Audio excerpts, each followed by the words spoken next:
অন্তর্বর্তী সরকারের অভিজ্ঞতা না থাকায় সুযোগ নিচ্ছে স্বৈরাচারের দোসররা, বললেন মির্জা ফখরুল। সংকট নিরসনে দ্রুত নির্বাচন দাবি। অভিজ্ঞতা কম হলেও প্রচেষ্টার কোনো কমতি নেই, বললেন আইন উপদেষ্টা। সংস্কার কমিশনের প্রতিবেদন নিয়ে সব দলের সঙ্গে আলোচনা। পতিত সরকারের লাগামহীন দুর্নীতিতে বিপর্যস্ত অর্থনীতি, জানালেন অর্থ উপদেষ্টা। খুঁড়িয়ে চললেও কোনো ব্যাংক বন্ধ না করার ঘোষণা। হত্যা মামলায় আওয়ামী লীগ নেতা কামরুল ইসলাম 8 দিনের রিমান্ডে। দেশ বিদেশে স্ত্রী সন্তানের সম্পদ খোঁজ করছে দুদক। ভারতের আমদানির সঙ্গে বিদ্যুৎ চুক্তি কেন পুনর্বিবেচনা নয়, হাইকোর্টের রুল। 1 মাসের মধ্যে চুক্তি পর্যালোচনায় কমিটি করার নির্দেশ। এবং বিশ্ববিদ্যালয়ের দাবিতে তিতুমির কলেজে ক্লোজ ডাউন কর্মসূচি, দাবি মেনে না নিলে কাল ফের সড়ক ও রেলপথ অবরোধের হুঁশিয়ারি।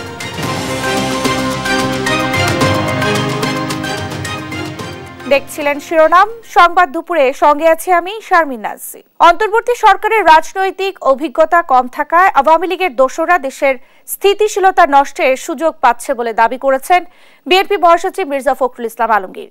বলেন, দ্রুত নির্বাচন না হলে বড় সংকটে পড়বে দেশ। মঙ্গলবার রাজধানীর ডিপ্লোমা ইঞ্জিনিয়ার্সে রাষ্ট্র কাঠামো মেরামতের 31 দফা বিষয়ক এক কর্মশালায় এ কথা বলেন তিনি। এতে বক্তব্য দেন বিএনপির ভারপ্রাপ্ত চেয়ারম্যান তারেক রহমানও। বলেন, দ্রুত নির্বাচন নিশ্চিতে একটা রোড ম্যাপ দিলে মানুষের আস্থা ফিরবে। অভিযোগ করেন, বিভিন্ন দাবি নিয়ে ফ্যাসিবাদের মিত্ররা সুযোগ নেয়ার চেষ্টা করছে। অন্তর্বর্তী সরকার সফল হোক এমন প্রত্যাশা জানিয়ে ফখরুল বলেন, হাসিনা দুঃশাসন ফিরে আসুক, এটা কেউ চায় না। আমরা বলছি দ্রুত নির্বাচন দ্রুত করো। কেন বলছি? বিএনপি ক্ষমতা যাওয়ার জন্য নো। আমরা বলছি নির্বাচনটা দ্রুত না হলে এই সমস্যাগুলো বাড়বে, অন্যান্য সমস্যা বাড়বে। এখন আপনার যারা গণতন্ত্রকে ধ্বংস করতে চায়, বাংলাদেশের আপনার যে স্টেবিলিটি নষ্ট করতে চায়, তারা মাথা চারা দিয়ে উঠছে। অতি দ্রুত নির্বাচনের ব্যবস্থা করুন। যতবারই আপনারা বলেন যে আমরা শুধু নির্বাচন করি, আর নির্বাচন করছি তো জাতির স্বার্থে, বিএনপির স্বার্থে তো করছি না।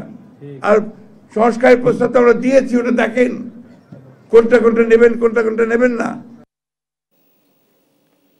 অভিজ্ঞতা কম হলেও অন্তর্বর্তী সরকারের প্রচেষ্টার কোনো কমতি নেই বলে জানিয়েছেন আইন উপদেষ্টা ডক্টর আসিফ নজরুল। দুপুরে সচিবালয়ে অন্তর্বর্তী সরকারের 100 দিন ও আইন মন্ত্রণালয়ের কৈফিয়ত শীর্ষক সংবাদ সম্মেলনে কথা বলেন তিনি। উপদেষ্টা জানান, সংস্কার কমিশনের প্রতিবেদন পেলেই রাজনৈতিক দলের সঙ্গে আলোচনায় বসবে সরকার। প্রয়োজনীয় সংস্কার শেষে দেয়া হবে নির্বাচন। এ পর্যন্ত 61 জেলায় 4300 জন আইন কর্মকর্তা নিয়োগ দেওয়া হয়েছে বলেও জানান তিনি। বলেন, এতে বিভিন্ন থানায় হয়রানিমূলক ও মিথ্যা মামলার বিষয়ে ভুক্তভোগীরা দ্রুত প্রতিকারের সুযোগ পাবে। এ সময় মন চাইলে অযৌক্তিক আন্দোলনের নামে সড়ক অবরোধ করে জনভোগান্তি সৃষ্টি করলে সরকার কঠোর হতে বাধ্য হবে বলেও হুঁশিয়ারি দেন তিনি।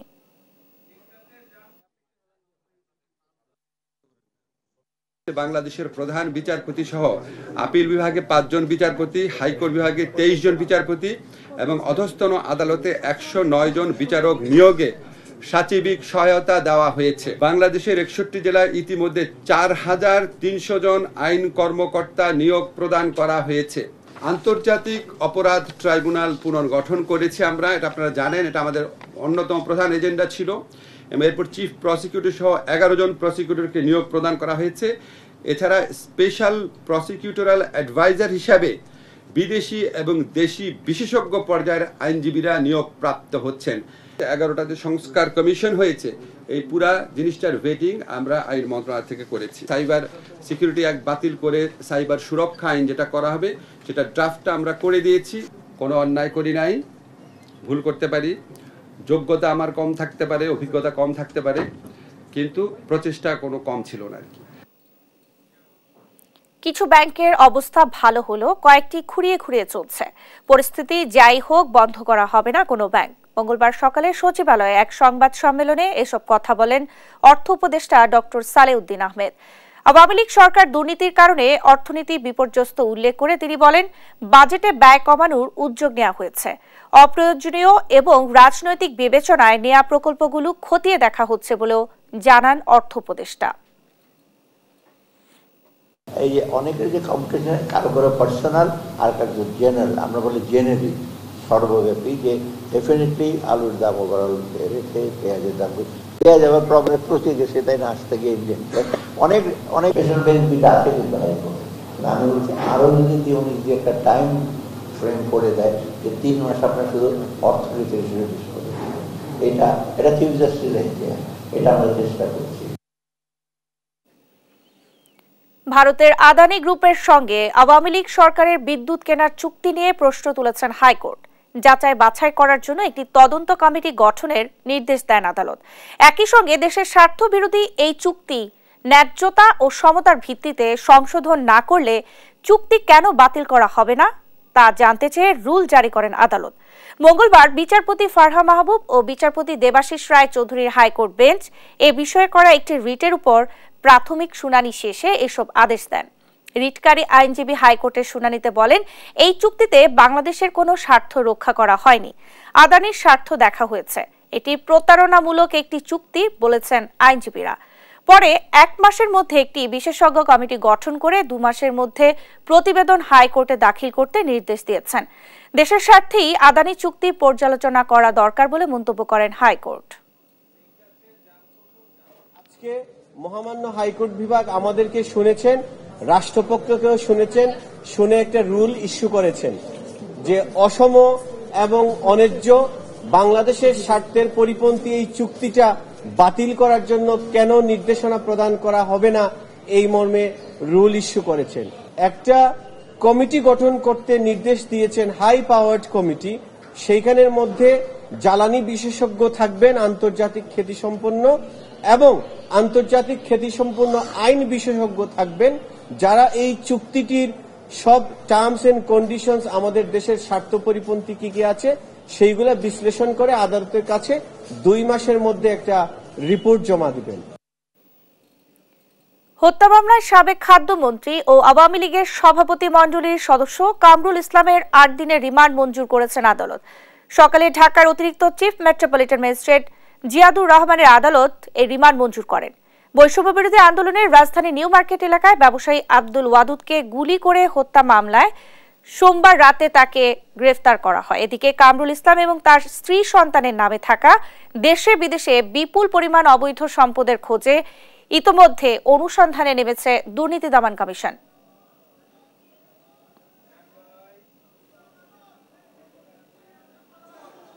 আইন প্রতিবন্ধী থাকার সময় বিচারাঙ্গনকে ধ্বংস করেছেন, দলীয়করণ করেছেন, নগ্ন হস্তক্ষেপ করেছেন, মানে বিচারাঙ্গনকে তার স্বাধীনমতো চলতে দেয় নাই, এবং এই হত্যাকাণ্ডের সাথে সে জড়িত।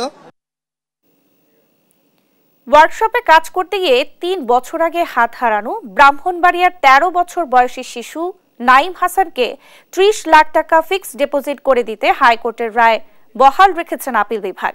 মঙ্গলবার বিচারপতি আশফাকুল ইসলামের নেতৃত্বাধীন আপিল বেঞ্চ এই আদেশ দেন। এর আগে গেল 12 জানুয়ারি শিশু নাইমকে 30 লাখ টাকা ফিক্সড ডিপোজিট করে দিতে নির্দেশ দেন হাইকোর্ট। চলতি বছরে এপ্রিল মাসের মধ্যে 15 লাখ টাকার ডিপোজিট এবং ডিসেম্বরের মধ্যে বাকি 15 লাখ টাকা জমা দিতে বলা হয়। 13 বছর পর এই টাকা উত্তোলন করতে পারবে। একই সঙ্গে শিশুটি এইচএসসি পাস না করা পর্যন্ত তাকে প্রতি মাসে 7,000 টাকা করে দিতে বলা হয়। ভৈরবের নূর ইঞ্জিনিয়ারিং ওয়ার্কশপের মালিককে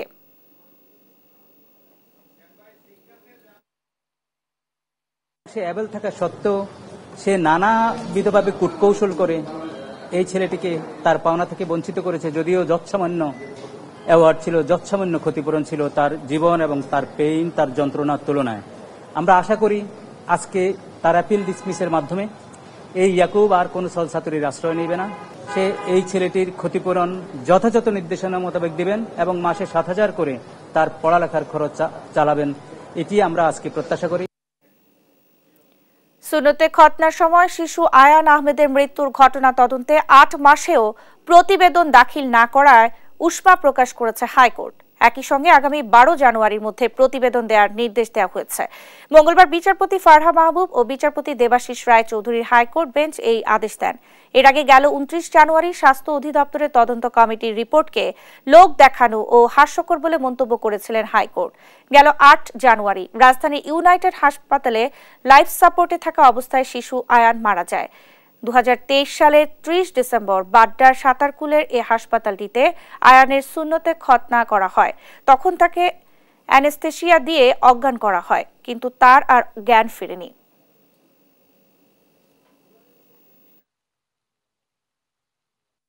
অনারেবল হাইকোর্ট ডিভিশন এই বিষয়টিকে খুবই গুরুত্বের সাথে নিয়েছেন এবং যেহেতু এটি খুবই গুরুত্বপূর্ণ বিষয় এবং তিনি এবং লর্ডশিপ বলেছেন যে এই মামলাটি সুচারুরূপে পরিচালনার জন্য আমাদের প্রয়োজন এই তদন্ত কমিটির সেই রিপোর্টটি।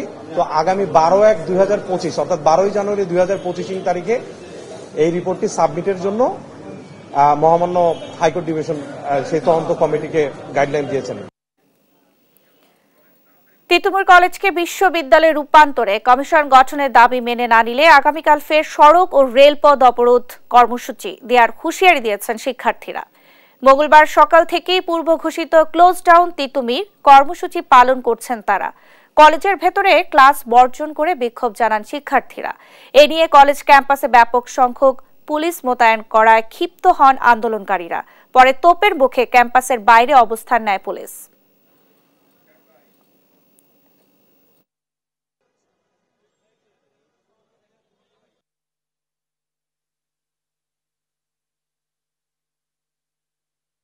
আন্দোলন তো হচ্ছে আজকের না, দীর্ঘ 27 বছর ধরে এই আন্দোলনটা চলে আসছে।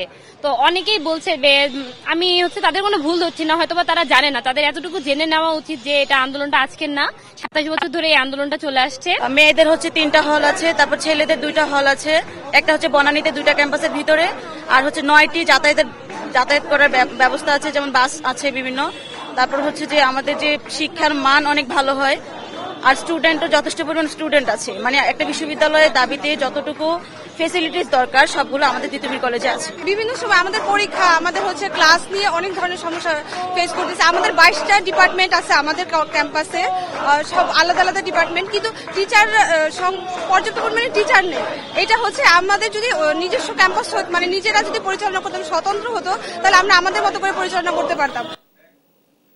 এবারের বিশ্ব ইজতেমায় দিল্লির মাওলানা সাদকে আসার সুযোগ চেয়ে প্রধান উপদেষ্টা বরাবর স্মারকলিপি দিয়েছে তার অনুসারীরা। যমুনার সামনে এই স্মারকলিপি গ্রহণ করেছেন প্রেস সচিব শফিকুল আলম। পরে সড়ক ছেড়ে দেয় সাদপন্থীরা। এর আগে সকালে মাওলানা সাদ কান্দোলভিকে ইজতেমায় অংশগ্রহণের অনুমতি দেওয়ার দাবি নিয়ে যমুনার উদ্দেশ্যে যাত্রা করে জামাতের সাথীরা। এ সময় পুলিশের বাধার মুখে প্রধান বিচারপতির বাসভবনের বিপরীত পাশেই অবস্থান নেয় তারা। এরপর তাদের একটি প্রতিনিধি দলের সাথে কথা বলেন প্রধান উপদেষ্টার প্রেস সচিব।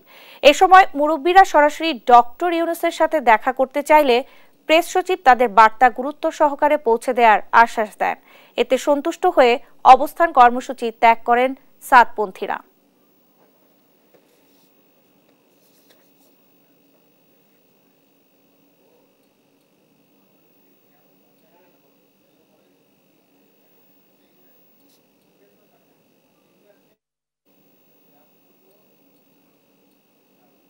সাথে কথা বলছি, ওনাদের কাছ থেকে আমরা স্মারকলিপি চেয়েছি। স্মারকলিপি মাননীয় প্রধান উপদেষ্টার কাছে আমরা দিব। এই আমরা আশা করছি যে ওনারা যে সমাবেশ করছেন সেটা সমাবেশটা খুব দ্রুতই শেষ হবে। হওয়ার পরে এখানে যে ট্রাফিক ব্যবস্থা এটা আবার নর্মাল হবে। দেখছেন সংবাদ দুপুর। টাঙ্গাইলে বাস পিকআপ সংঘর্ষে নিহত হয়েছেন 4 জন। মঙ্গলবার ভোর 5:30টার দিকে মধুপুর পৌর শহরের মালাউড়ি এলাকায় এই দুর্ঘটনা ঘটে। প্রত্যক্ষদর্শীরা জানান, ঢাকাগামী বিনিময় বাসের সাথে মধুপুরগামী পিকআপের সংঘর্ষ হয়। এতে পিকআপের চালক ও হেলপার ঘটনাস্থলেই মারা যায়। মধুপুর সার্কেলের সহকারী police super Farhana Afroz Jamie জানায়, গুরুতর আহত অবস্থায় পিকআপে থাকা 2 জনকে উদ্ধার করে মধুপুর হাসপাতালে নেওয়া হলে সেখানে তাদের মৃত্যু হয়। মধুপুর থেকে ঢাকাগামী একটি বিনিময় বাস এবং ঢাকা থেকে আগত একটি পিকআপের সাথে মুখোমুখি সংঘর্ষে 4 জন নিহত হয়। 4 জনের লাশ এখন মধুপুর থানায় রয়েছে এবং পরবর্তীতে আমরা পুলিশের আইনি প্রক্রিয়ার মাধ্যমে এই লাশের হস্তান্তর করব। গাজীপুরের চক্রবর্তী এলাকায় বেক্সিমকোর কারখানায় বকেয়া বেতনের দাবিতে টানা 4র্থ দিন বিক্ষোভ ও মহাসড়ক অবরোধ করে শ্রমিকরা। বিক্ষোভ করেছে গাজীপুর সিটির পানিশাইল এলাকায় অনির্দিষ্টকালের জন্য বন্ধ ঘোষণা করা ডরিন কারখানার শ্রমিকরাও। বেক্সিমকোর ইন্ডাস্ট্রিয়াল পার্কের শ্রমিকরা মঙ্গলবার সকাল 8:30 থেকে গাজীপুর মহানগরীর চক্রবর্তী এলাকায় সড়ক অবরোধ করে বিক্ষোভ শুরু করেন। এর ফলে আশপাশের বেশ কয়েকটি কারখানায় ছুটি ঘোষণা করা হয়। গেল 1 নভেম্বর থেকে পানিশাইল এলাকার ডরিন ফ্যাশন লিমিটেড কারখানাটি অনির্দিষ্টকালের জন্য বন্ধ ঘোষণা করেছিল কর্তৃপক্ষ। রোববার কারখানা খুলে দেওয়া হলে দুপুরের পর ছুটি দিয়ে দেওয়া হয়। পরে অনির্দিষ্টকালের বন্ধের নোটিশ দিয়ে কারখানাটি বন্ধ ঘোষণা করেছে কর্তৃপক্ষ। মঙ্গলবার সকাল থেকে শ্রমিকরা কারখানা খুলে দেওয়ার দাবিতে বিক্ষোভ শুরু করেন। দুটি কারখানার শ্রমিকদের মহাসড়ক অবরোধ করে রাখার কারণে ঢাকা টাঙ্গাইল মহাসড়কে দীর্ঘ যানজটের সৃষ্টি হয়েছে। ভোগান্তিতে পড়েছেন যাত্রীরা। পরিস্থিতি নিয়ন্ত্রণে সেনাবাহিনী, শিল্প পুলিশ ও মহানগর পুলিশ কাজ করছে।